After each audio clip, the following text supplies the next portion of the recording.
I'm Vanessa Louise. Welcome to Choose You, Choose Bliss, where we believe in one goal, one purpose, love. Through shared experiences, we aim to enlighten, enrich, and enroll you in actively applying the tools and techniques to enable and continue healing for your whole self. Now is the time to take back our power, reconnect with our true selves, each other, including the world around us, and live life with confidence, purpose, and joy. Thank you for being here. Thank you for choosing you. As ever, it's an absolute blessing to share space with you all today, and I have a real treat in store for you. This woman oozes love, and in all she does and in every fibre of her being. She is quite literally the living example of love in action. She blows people's minds with her presence, and I am so grateful that she is in my life, but is also a light in our world. It's my absolute pleasure to introduce you to my dear friend, Jessica. Hello, Jessica. How are you today, my lovely?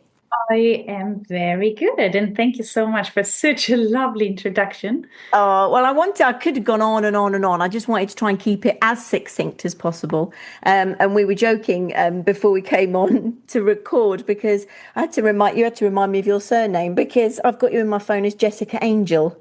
Yeah, that's all good. Pure angel, queen of love. Oh, bless you. Often Zabel is a bit of a mouthful, isn't it? So And Swedish. Well, Olsen is. Olsen. Zabel is actually my old married name. I'm not married and haven't been for about 18 years, but here I love it. Well, Jessica Angel, welcome to Choose You, Choose Bliss pod. We met about 6 years ago through a dear friend. We knew him independently, and he said to both of us, you both need to meet. And I'm so grateful that he put us in contact. It's been an absolute joy to get to know you over these last few years. And nonetheless, particularly because we are in similar lines of work. This is what I want to talk to you about today, because I love your experience, your wisdom, your offering, and what you share is so profound. But it came from a place that you were perhaps not expecting. So would you mind just kind of, and seeing as this particular podcast is about real, authentic, vulnerable sharing of real life stories of people's pain, the process through it, and how it has helped them live who they are today. But your story, because you're making such a massive difference in the world because of it. So I really wanted to share it with our listeners. So just tell me a little bit about your life prior to what you do now. Okay, thank you so much. Well, as many of us humans, we have a past that might not always be golden and rosy and so on. And one could say I started out with some fairly heavy traumas in my childhood with sexual abuse, and then sexual trauma in my teenage years where I was raped. So, but I don't want to really go into that, because what I really want to go into is that I lived my life in the pattern of not being good enough for a long time, choice of partners and choice of everything I created. I had a lot of chaos in my life, and I chose that, and I also chose to numb my body a lot, dissociating my body with booze and partying. I was a proper party girl, and would I party? And fast forward to my last relationship, or it's not my last relationship, but my father to one of my children, and how dysfunctional that was. And I thought at the time I was extremely healed. I had done a lot of work on myself. I was a life coach at the time, and I was very clued in about empathy and human behavior. And I thought I was very confident. So I did not really understand. I didn't have self-love. And this is from a person that was very happy on the outside, but I kept on breaking down.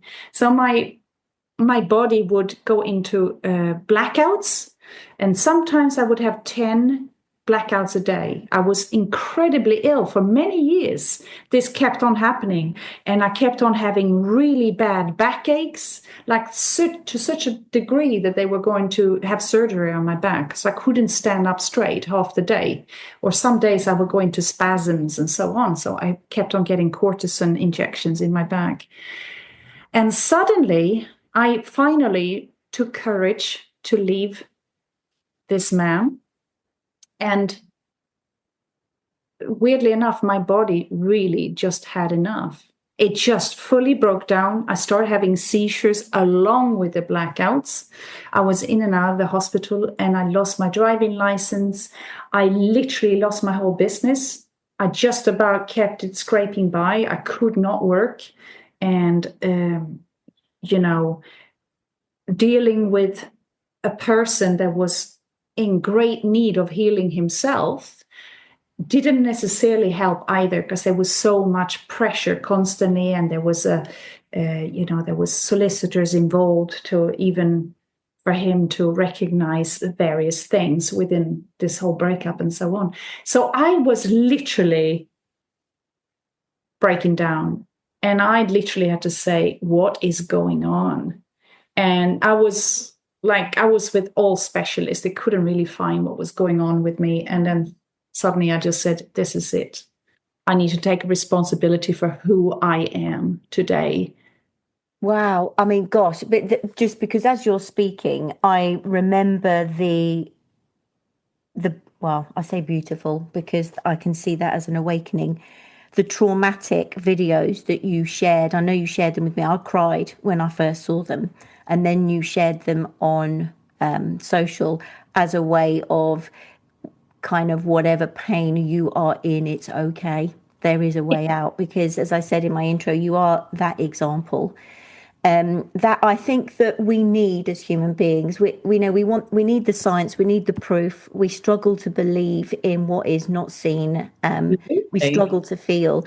But those seizures that you had, I mean, you were totally out of control. You had 4 or 5 people pinning you down in the back of an ambulance. Like, your body was really trying to move past something, release something, wasn't it? Oh, it was unbelievable. It was incredible. I mean, it could go on for hours, like in and out of seizures. It was horrendous. My whole body was just literally just wanting to, like, literally just burst.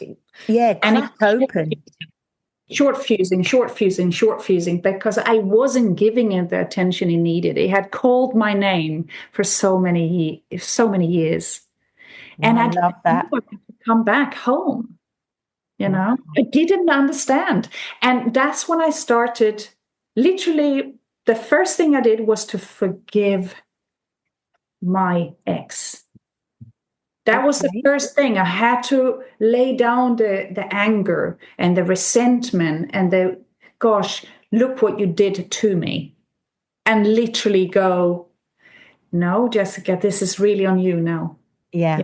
It can't be on him for the rest of your life. You need to put down the anger and say, it's your life, Jessica. Are you going to let him rule it now because what happened, or are you going to take charge of your life? Well, that's the disempowering part, isn't it? If you keep pointing the finger and blaming somebody else for your... It's easy when it's abuse, right? It's very, very easy when it's abuse to do that. But somewhere along the line, we have to say, no, it's not a working formula.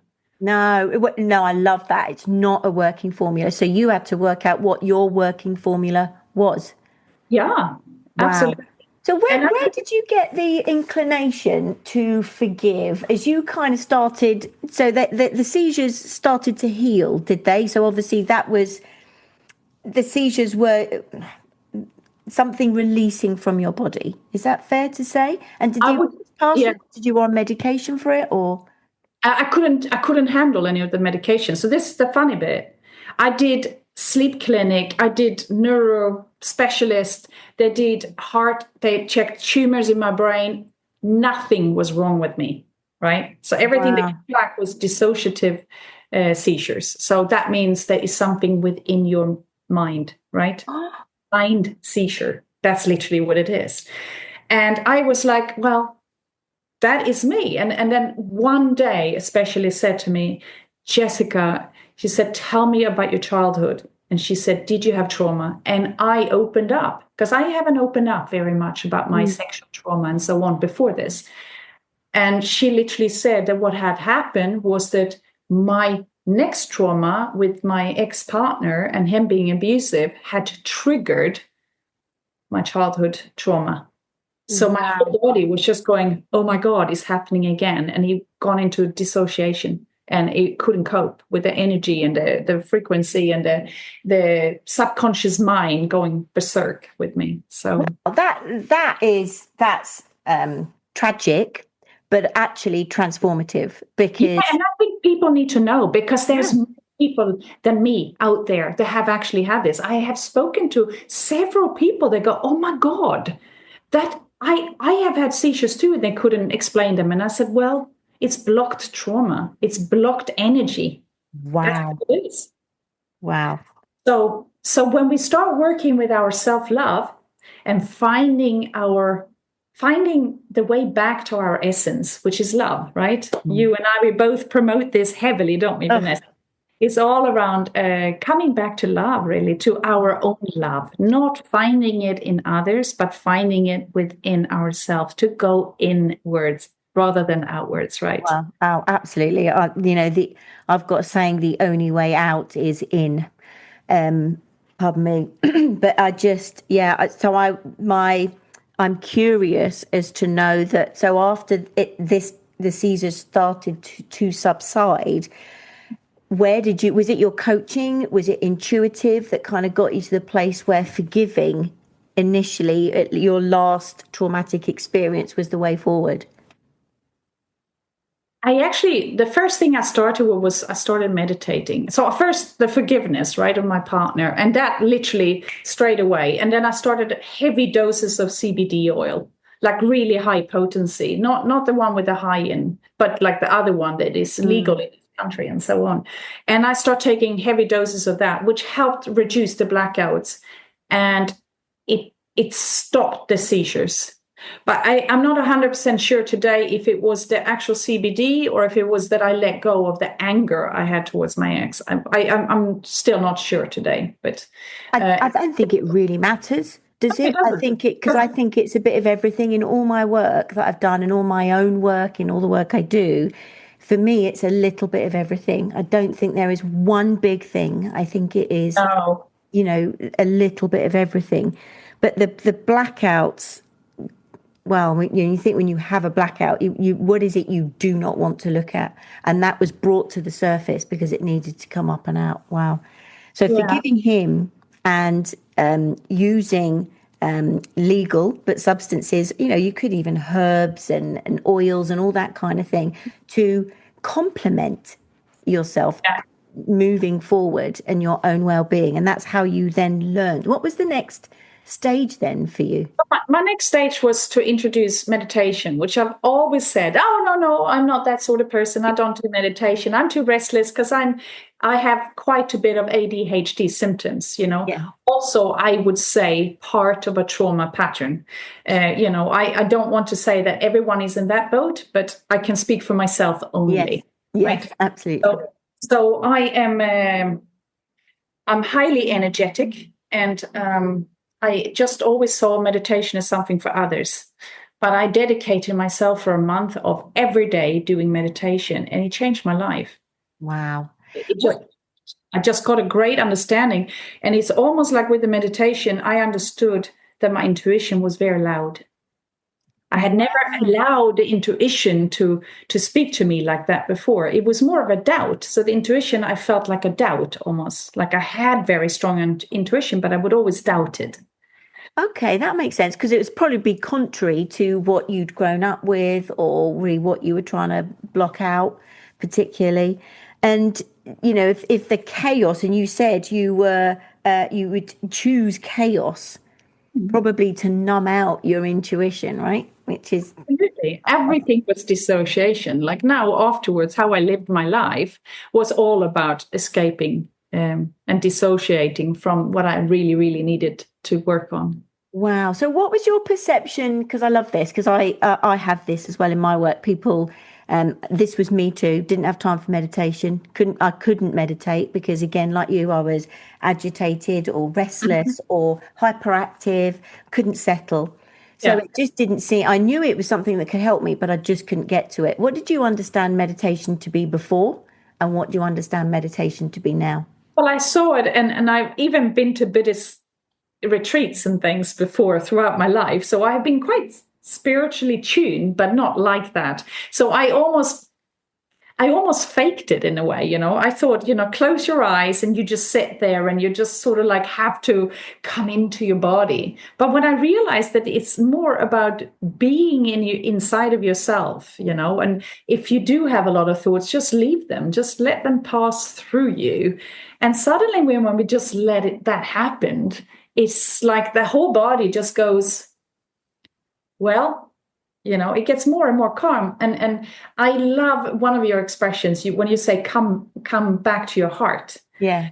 And it's very much that. So when they start wandering, just sort of focus on your heart. Just literally picture your heart, like the whole focus is on your heart. And suddenly you're back there again. You know, you're back in the space. And suddenly you just get it. It clicks somewhere and you go, oh, it's working. Oh, well, it's the wonderful Dr. Joe Dispenza that talks about meditation meaning to become familiar with. And I loved that. That really helped me understand. And then your next question could be familiar with what? And of course, it's that essence that you speak of a lot. I call it the power of love. It's an energy. It doesn't have a form. Some people call it God. Some people call it infinite intelligence, Fred, electricity, the color purple. It doesn't really matter, right? You work out whatever you want to call it. But it's becoming The familiar. almighty power in one way or another. The almighty power, absolutely. It's the one power, as I talk a lot about in Bliss, is the one power that orchestrates everything, turns the world, grows the grass, and beats our hearts. That's the connection we have. But to become familiar with that meditation, I love what you said. It's about being in you, coming back and actually being in yourself, turning in on yourself. But the chaos is addictive. And that's what we're used to. And that's our heads, isn't it? And that's why it's really important just to practice being still. And he talks about it as being breaking the back of a stallion, a bit like training a dog. You do it, you do it, you do it. It's not working. You keep doing it, you're doing it, you're doing it. And all of a sudden it's gone. You're there. Yeah, absolutely. So that I found meditation was my first proper help tool that I tried out and it really worked. And then it was intuition work. I did intuition work. I did a course about intuition work. And it wasn't that necessarily the course changed me, but I had aha moments, how strong intuition is. And I also understood that love and heart and intuition was connected. For some reason, I had never connected those three before. It was oh, because we always talk about, oh, I have a gut feeling, or, oh, you know, oh, my intuition tells me, but we don't really think about how it's connected. That's a really good point, actually, because as human beings, we label things to understand them, but by labeling them, we separate them. Yeah. So to actually appreciate the love, the heart, and the intuition is just different forms of the same thing. Because that energy, I suppose you could argue, is orchestrating everything. We are a part of that. I liken it to drops of the same ocean. Yeah. We are all individual drops of water, but together we are humanity that have come from one source energy, right? Whatever you want to call it. I love that. So seeing that as a connection, and that really helped you then strengthen your intuition, I suppose. And what was the result of listening to your intuition more? Yeah, it just started. So I started also forgiveness mantras, you know. I'm sorry, please forgive me. Thank you. I love you. Oh, ho'oponopono. Yeah, exactly. I love that. Yeah. Yes. And I used it rigidly. So again, I am quite a Capricorn. So when I put my mind into something, I stick with it. You know, that's one of my fortunate ways of being as a human. I am very much like, I want to do this for me. So I chose me. Every single day I woke up, I chose me because I had decided I was going to heal myself. Mm. That was my goal. And Mm. I was a very much goal-oriented person still at that point, right? So I wasn't necessarily in flow. I was just in goal. Goal flow. Yeah. You know, I'm going to heal myself. I'm going to fix myself, right? That was my goal. Yeah. So I didn't even know at the time what chakras were. I had no clue. I wasn't like spiritually aware that way. But what happened with all this starting, my intuition work, understanding what forgiveness meant in the body and how my body started healing like tremendously through all these trial and error things I was trying, because I didn't have anyone help me. I just did it all on my own. I literally just started realizing that everything was unfolding. I became more and more spiritual, and suddenly my journey just went.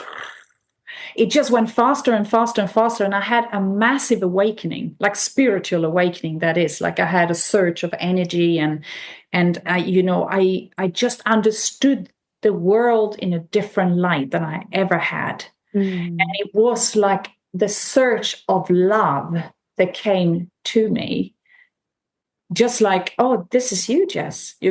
What you've done is just you. We call it spirituality because it's something we don't really know. We call it woo because we think it's out there. Yeah, But and fluffy. as soon as we start unfolding, we realize that it's not out there. It's No. in there. Yeah. And so did it feel a little, as you were speaking there, I just had this kind of eruption, like a fountain coming up in Yeah, you. yeah, yeah, Yeah. yeah. Very much. Okay. And you can't deny that feeling, can No, you? no, you can't. And this was actually, when this happened, I had a really, really, really hard time in my life. It was not golden. It was actually, I had gone through so much rubbish, a variety of things that happened. But for some reason, I didn't live in any of that. I I love just that. bloomed on top of all of that darkness. I just went, poof. Wow. I did not allow it to bring me down.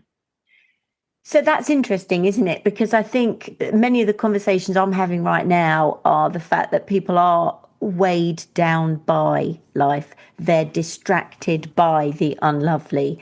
Um, they're overwhelmed with the things that they feel that they need to do, and it brings them down. We as human beings, we allow it to bring us down, don't we? Well, we choose suffering. That's what I would say. We choose suffering Absolutely. a lot of times because it's something we're familiar with, and it feels easier to speak about what we don't want, or I feel this rubbish, and oh, my life is so hard, and so on. We choose that. Yeah, unconsciously, I think a lot of the times. I don't know whether Absolutely. we, but it's because it's that conditioning and that programming. But it sounds like the work you were doing on yourself and that fountain of energy, love, intuition that was coming up inside of you is what kind of kept you centered, grounded, but also that unlovely shit from penetrating and to bring you down. So it's almost like you weren't able to be brought down because it's like you had that fountain of energy upwelling inside of you. That is that kind of, that's just the image, just as I'm watching you Yeah. explain that I've I got. would say that's very correct, Vanessa. I just had found my love. I had found my love for me, so nothing could really break me down. Yes, it just doesn't matter. It doesn't mean I didn't cry. It didn't mean I didn't have breakdowns during that time, but I had great trust and faith in me, which is That's something I nice. never had before. Well, in a way, I did. I had the self-confidence, but I didn't have the great trust that I was enough. And suddenly I had this great understanding that I was enough. I mean, when you say you never had that, I can relate to that, and I know many people can relate to that. Yeah, I'm just wondering because it's never gone anywhere, has it? It's always been there, right? It's always just that maybe inside. it was covered over with the shit bits. And if you've released the shit bits, then it's going to emerge and it's Mhm. going to go, here I am. And I think the word you used was the realization that there it is, there I am. It's been in there Yeah, all that time. yeah, absolutely. It was already there. And I think that's the difference between fixing, thinking we need fixing, and we have a goal to fix ourselves. Yeah. Well, I think that's the programming from outside, and that's the marketing and the selling. You can't be doing very well. You need this. But actually, and I'm glad you've used the word fix, because I know we both believe there is nothing to fix, right? That's just the narrative that we're told and believed, that, you're broken and you need fixing. No, you don't. You're not. You just need to remember that you're not broken, and you don't need fixing, because Yeah, and peel off your layers of the yeah. stuff, the masking, the outfits you have put on to be the persona that you think others would love about you. Well, But the more we come into self-love, we take more and more of those layers off, right? And suddenly we can be in trust, and we can be in our authentic being, yeah. our true self, Yeah. coming back to our home, you know? Oh, absolutely. And we take those layers off. But my experience has also been that the more I come inward, pardon me again, the more I come inward, the more it kind of melts those layers. It disintegrates and dissolves the layers from the inside out. Because Have you noticed as well, though, Vanessa, now when you are so much trusting your own persona, your own being, that you can't really polish up in any other way? You no, know, sometimes I come out as very abrupt, and sometimes I come out as like, oh my God, did she actually say that? Because I'm so much in my truth. So I literally feel that if I'm going to be pure love, I also need to act according to pure love. So I can't just stand if someone is talking a lot of rubbish, because chit chatting a lot of times is a lot of just verbal diarrhea, right? That's a oh lot. gosh, I yeah.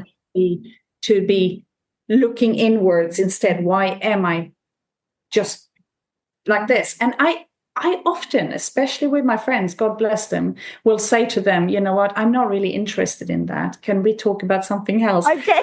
Well, I think that's why we got on straight away, because we didn't kind of do the small chat. And and I get, it's awareness, isn't it? Because the small chat is the stuff that we're all programmed to just chit chat about. It's surface level, because not very many of us, and this has been my experience, I never understood why I wasn't happy with chit chatting. I kind of was like, this doesn't feel very nice, right? And there's an element of that when you first meet someone, to get to Mhm. the commonalities and finding things that you have in common, for sure. But it's because it's playing a part sometimes, the chit chat, isn't it? Whereas underneath all of that, and we're not comfortable going there a lot of the time. That's why I love what you do. I love how you show up. I love what you speak about, because you Mhm. demonstrate to people it's okay to Mhm. just, you know, cut the fluff, if you like, and just, what's really going on there. And also, I think sometimes the fluff hides. It's those masks and those layers, because we Mhm. don't actually want to reveal. But I think someone's got to go first. So if you're going first and you share and you hold the space and you demonstrate and you say it's okay, you kind of pave the way for other people to do the same.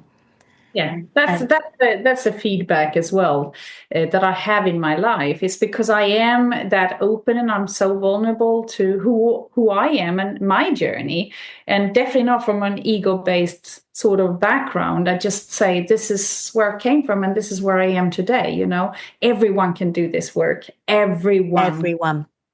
Yeah. It's not, oh, I'm the strong one, and I'm not as good as you or as strong as you. No, it doesn't work like that. Everyone can do this work. And also, I think the other thing that I come across a lot is, I mean, I've worked with domestic abuse charities, so these women have been through hell and back, right? And then I've also worked with people that go, yeah, but my stuff's not as big as that. It doesn't matter. It's not about how big your stuff is. It's all relative. It's not about what you've been through or what you even haven't been through. Absolutely not, because sometimes it's stuff that is not even, we could call it a mini trauma or micro trauma, whatever we want. It's a little bit of a silly word, because Yeah, sometimes our parents, depending on the era we were born as well, have used a language that was okay at the time. yeah, They didn't know better, and they were not healed because maybe they were in their 20s. Maybe they were even teenagers when they yeah.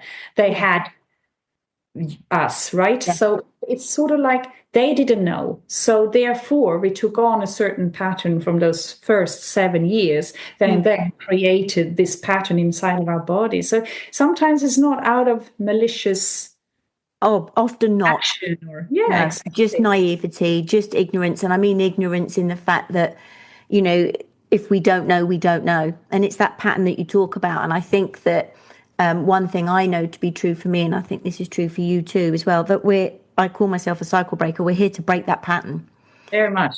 And that takes a lot of responsibility. And I know I've shared this with you before. You know, you've got such a beautiful, what I call queen energy, like a queen bee energy. And with that comes great responsibility. Mhm. There's, you know, radical responsibility that's necessary to continue. And vulnerability isn't just sharing openly. Vulnerability is about just sharing where you are in the moment, regardless of the response that you get.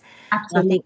I think that's where your inner light comes Mhm. through, and that's what meets other people, and they feel safe to be able to share with you. So you've actually now made this your life's work, Yes. haven't you? And I'm dedicated to just bring more light to this world. Mm, I feel dedicated in my whole body, whether it's one person or if it's a group or if it's millions. But I just love to change people's thought process or for them to walk away and say, wow, she made me feel so amazing. What was that? exactly. So they get curious. Uh-huh. Right. Exactly that. Okay. Lovely. I'm not much for preaching. I stopped. I did a lot in the beginning, I must admit. Well, as we're practicing and we're excited, we kind of broadcast, don't we? Yes, and I think that changed inside of us is so incredible. So we're trying to change everyone else around us until we don't. Yeah, absolutely. Until we realise that's actually not our job. No, exactly. Yeah. Just be in your space and be in your light and just be in our essence, and people will feel it. So I do know that I have in a way, when I come into a room or if I meet people, I do have that essence, Yeah. people feel it. I don't have to say very much, but they feel me. Well, it's And because you do the work. That's exactly, because you ignite that essence and that energy and that light within you, that you carry it with you wherever you are. So it's not like you have to do anything no, about it. You've bead it, and yeah, that sounds not very good on radio, is it? But on podcast, but you bead it. So because you are being and you yeah. do the work to go in and connect, you just naturally show up as that vibrant, attractive. And what I mean by that is you are beautiful, but as in attractive, it's an attracting energy because it draws people in like moss to a flame. Right? Mm. We're drawn to the light And and people get inspired. People get very, very inspired. And I think especially men. It's so beautiful to see men that can connect and go, oh my gosh, because I'm very I'm very deep. So I quite like to just start with a deep conversation. That's yeah, just, yeah, me too. Yeah. I'm just like, I This is open my me. heart and then I start not the chit chat, I start straight in. Some might get scared off, but most often not. Well, because the word I've got coming up is when you're like that, it's an invitation. Do It's you want, because we can't change anyone, right? It's not our job and we're not able to. yeah, But we can certainly influence by being who we are. But we do that by opening up and being open like you are. You send that invitation. You can't do anything about whether they receive or accept that invitation. true. And, Yeah, very, very true. And but yeah. when you send the invitation, they join in. That's so refreshing. It's so refreshing. And often when I've been in meetings or network working events and so on, if they got any contact details from me, often the feedback is like, I have never thought in that way that we were talking about, or you really woke me up. I feel very awake. What is it with you that makes me feel this way? I think my biggest asset is to make people feel heard and Yes. incredibly loved and non-judged as they are. Apps just as they are. I've got a saying, you just as nature intended are this world's greatest gift. And the nature intended bit is without the ego. without the stories, without that attachment. Who are you? And by Absolutely. by reflecting back to somebody who they are Mhm. inside, some might get uncomfortable with that, go, no, I don't like being around her. That's a bit icky. I've had that before, and I'm Yeah. okay with that. But Yeah. I'm looking for those people like that have said to you, oh my gosh, I feel really good. Oh, that was really lovely chatting to you today. And then they message you or you message them and you catch up with them and they might meet for coffee or you connect with them in different ways. And that's the beauty. That's how it works. So Mhm. it's just showing up, isn't it? And the one thing I did want to touch on with you is talking about refreshing. Yeah. You've been doing a lot of research and understanding a lot more about water consciousness, Oh, yeah. right? Mind blowing, literally, isn't it? Mind blowing. And for your listeners, if you haven't looked into water and water being live and Yeah, moving and flowing within you, and how much that has to do with the flow of our life, look into it because yeah. it's crazy, isn't it? It is just mind blowing. It's challenging at best if you're not Yes. open to it, but or challenging at worst, but incredibly insightful if you're open to it. And the original person I think most people might have heard of is Dr. Emoto, Mhm. Japanese. Yeah. That's who first did it. And Yeah. Veda Austin is now the current lady Yes. in Australia that's doing a lot. So look up those two people. But please share what you understand to be true about this water consciousness and why Well, it's making a difference. it's sort of unfolded not so long ago. Again, I've been aware of water. I bless the water. I've done this sort of like, oh yeah, that's how we do it. We can put our hand on top of the glass and we can bless it and then drink it. But I literally was invited into uh, um, um, a journey with Teneke is her name. It's this Dutch lady, and I have done a program. I'm still on that program actually, and it's all around water and what water is. It just is basically, and it's coming back to yourself and with your water molecules in your body. 70% of us is water molecules Yeah, in one form or another, and how we can speak via them. We can also remove our undercurrent, i.e., the stuff that really holds us back, because we can clear it through the water. And whatever has happened in my body, all I can say, it is incredible. And I want to shout loud and clear that this water and water theory and all this, people must look into it because that's so much of ourselves right there in water. absolutely. And yes, with 70% of our bodies being water, and I think nearly 90% of our heads, our brains being water. Now, I joke about this because I didn't learn an awful lot at school, but I loved my science. And what I did learn at school, that water is a phenomenal conductor, right? Ah, Of yes, electricity, right? And if energy being electricity effectively and your thinking are your thoughts are energy and the thing connecting everything in your body is water. And yeah, it, it's really worth looking up because the science behind it, they're proving that this water theory, if you call it, but the water consciousness and the fact that water is live and has a memory. Water yeah, has a memory. yeah, And it is just like, oh.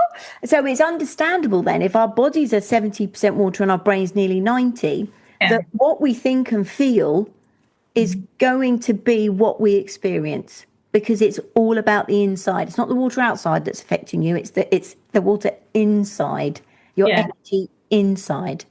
But it also explains why it's such healing power to be by water, though, because we're connecting with the whole system, right? With Yeah.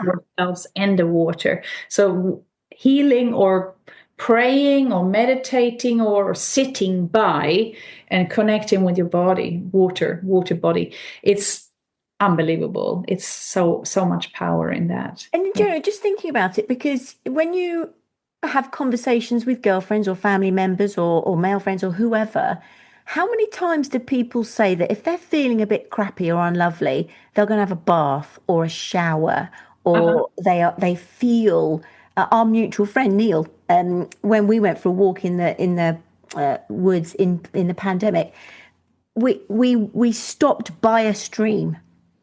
And I just said, let's just, and it was coming down over, it was like a brook. So it was that lovely ripple effect. And we stood there for 30, 40 seconds, something like that, not very long, just listening. And if you allow yourself just to focus on the water, it shifts your energy. Oh, it does. Beaches, lakes. I mean, gosh, the work that's being done in open water swimming. So it is a bit of a thing. It's not a new thing. Water is a It's healing. not new, but it sounds woo-woo, but it's not. This is it. Because I think, Not. It's actually just connecting back to yourself. It's connecting you with the energy of water, which is inside of you, right? yeah, So not only blessing the water, but you have such things as when you're in the shower, visualize it washing off your rubbish, so to yeah. speak, feelings, and also clear the undercurrent, the stuff that is sat in your body, clear it out. Just allow it to go down the drain. That's one of my energy clearing processes, Yeah, is that's what. to stand under the shower years ago when I first became single with the kids. And I had so much unlovely stuff going on in my life that it was just even too much to think about. The chaos of it all, the overwhelm of it all. And I used to get in the shower and I used to say, right, water, wash me clean, clear me of whatever it is that's not serving me, because you know what I don't. And Mhm. just wash me, wash me. And then once I felt I was cleared off, then I would say, now fill me up with what I need. You know what I need. I mean, I could say energy or peace or freedom or whatever, joy, but you know what I need. Fill me up. So again, I think people listening will feel that water is definitely very healing in some way for them.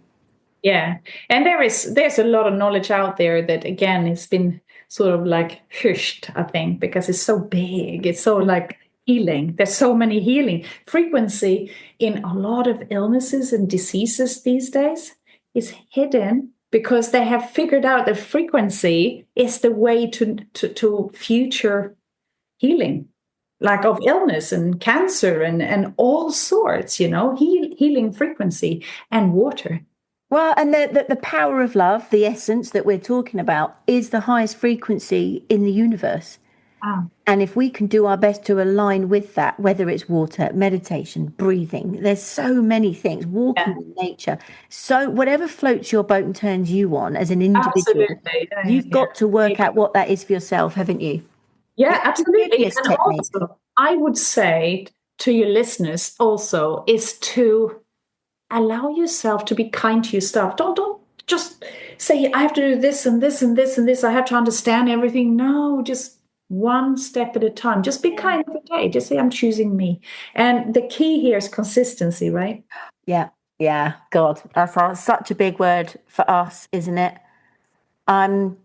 Nothing works unless you do you know, I did a video on this on SPF.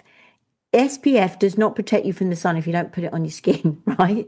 So if you don't use it and work it, it's not going to work. Yeah. Consistency is the thing. How has that shown up for you, and why is that so important in your life? Mm. Yeah, absolutely. Commitment to yourself as well, right? Yeah. And what are some of the consistent things that you do on a daily basis? Walking in nature. Yeah. It's my to go. I love trees. I have an infinite love to trees and water. Like those two are my to go to, but I don't have so much water where I live because I live in London, but I do have trees. Yes. I go and hug trees and I sometimes I'm just around them, but I speak in my head and sometimes I speak out loud to the treetops, to the tree trunks, and I feel them and touch them. So that's my to go to. And I meditate not every day, but probably about 4 times a week or so. Yeah. And I sit with myself. I don't really need to go into full blown meditation every day anymore. I am meditative in my state. I was just about to say, because being grateful is a form of meditation. Because if we And come that's, back to yeah, Dr. Joe Dispenza saying meditation is to become familiar with, we can become familiar with by smiling at another human being. oh, absolutely. Use kindness every day. Yeah. Serve, but serve yourself first. Make sure your oxygen, that you have figured yourself out enough and then serve, but serve from your heart, Yeah. not from people pleasing, but from your heart. Yeah. Yes. Oh, amen. And I'm so glad you said that because it can be seen as a dirty word to be selfish and put yourself first. Um, but that is my whole message with my work is if you are open and receptive by going in and being open, then you've got something to give somebody else because you've lit yourself up. Yeah, and they can call it selfish if you want, but I would say self-love is the key to really have an amazing life. Yeah. Yeah, because wherever you go, you are, right? Yeah, That's the thing, exactly. And isn't if it? you don't love yourself, or at least appreciate and accept yourself, pardon the noise here, it's in London for you. If you don't appreciate yourself and accept yourself for who you are, Yeah. then you're always going to be into pleasing others, their needs. I have to do this and so on. But really, when you hit that button and say, it's me, Yeah. And it's that it's practice. me. Yeah. Yeah, it is that consistency piece in it when you can learn to just tap into that through all the things that you've spoken about, that you've gone through in your experience. Once you go inwards and you do start to feel it, it will get the better of you. It will get the better of you. But unless you choose to do that, it can't, can it? Yeah, You're not activating it, you're covering it over with all the other stuff. absolutely. Oh my gosh. Before we came on our call, I came up the stairs and this book was staring me in the face. It's by Donna Ashworth, and she is an amazing author, actually a Sunday Times bestselling author. She did a lot of work and writing poems in the lockdown. She was really popular. But this book I got bought for my birthday by my parents, and it's called Love. And it got my attention on my bookcase as I came up the stairs. And I went straight to it because I knew this would be a topic of conversation for us. And it's poems to bolster every heart that ever beat, right? And I just opened it. I do this. I just go, right, what do you need me to know today? And I open it.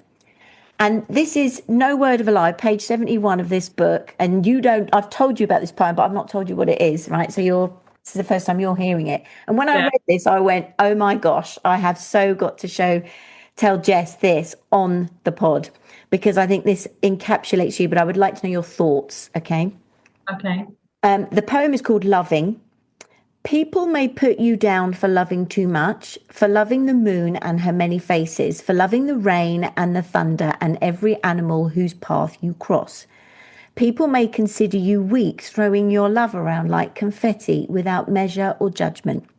But my friend, you must not hear their heavy hearts. You must always share that fountain of love you so beautifully create because it is a substance of great power. And if people can hate for no good reason, and they do, then you can love for no good reason too. And it is vital that you do. It is vital that you do. Wow. And just because you can't see Jessica, she's absolutely beaming. She's got the biggest, beautiful smile. I thought that was so you. But Yeah. actually, what are your thoughts on just some of those key words in there? It's essential, isn't it? Yeah, absolutely. It's just, yeah, like the only words that come to me is like welcome home, but welcome home. Oh, I love that. Welcome, but we'll come home. Oh, amen, sister. That's brilliant. And because it's lonely out there at times. And I think the more that, and I speak to you because I can see you, the more you can show up doing what you're doing, having worked out your shit, having gone through your horrific, traumatic, physical experiences that broke you down so that you could get in touch with who you truly are and show up as that person for our benefit, your benefit, yes, because that's why you're here, but for Yeah. our benefit in the wider world, that's vital because people need to know it's possible. This is what gets me up in the morning. I think I know I did, and I hear conversations a lot. People struggle, even though they know what they're doing, they still struggle because they're not doing it consistently enough. So Yeah. keep throwing your love around like confetti, right? And just What's the one lesson that your life has taught you, or a statement that would confirm what your life has been about?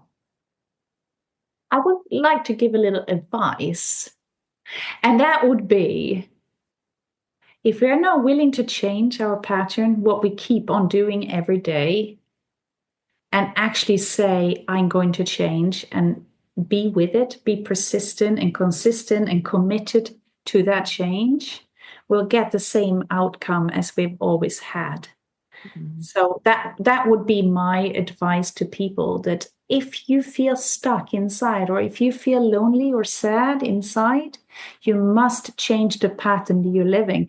And if that means that maybe you're a single person and you want love, stop chasing love and find love within yourself. Then it will come to you. And also, if we're chasing a career, if we're chasing anything, when we come back home to ourselves and we work on ourselves, it comes to us. Everything lines up. The jigsaw puzzle gets better. The pictures start showing more and more, and it's like exciting. So that will be my little thing for the world, or for your listeners. But change the pattern, otherwise nothing changes.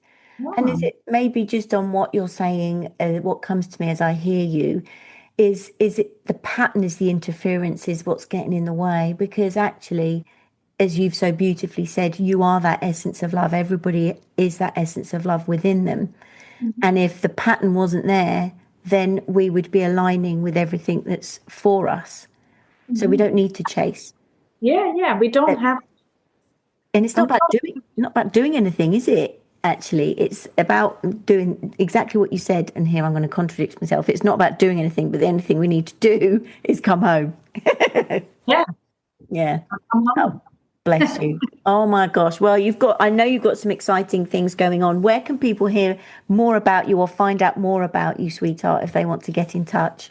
Well, I'm quite big on Facebook, so I do a lot of write-ups and things there. And we also run various different online classes. We do EMDR mixed with neuroplasticity, which helps with root cause. So the stuff that is subconsciously stuck in our body, we help to release that. But also I'm a love coach. So that's really what I do. I work one-to-one and, sometimes take on people for a little while or for a longer time. And I'm, in a way, just an ear, but also a firm believer of helping people to have a soundboard that is not just agreeing. Absolutely. Yeah, because that's not helpful. Yeah. That's not helpful. So on Facebook, you are Jessica Olson Zabel. That's OLSSON-ZABEL.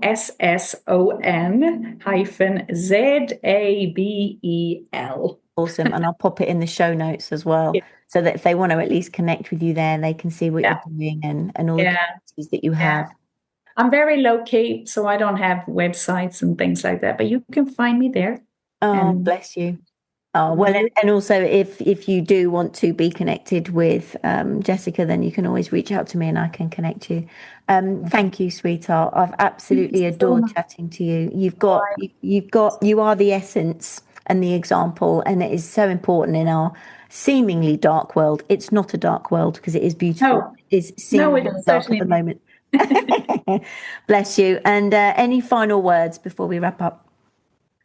Just come back home, guys. It's just so worth it to find your home within yourself, your own truth.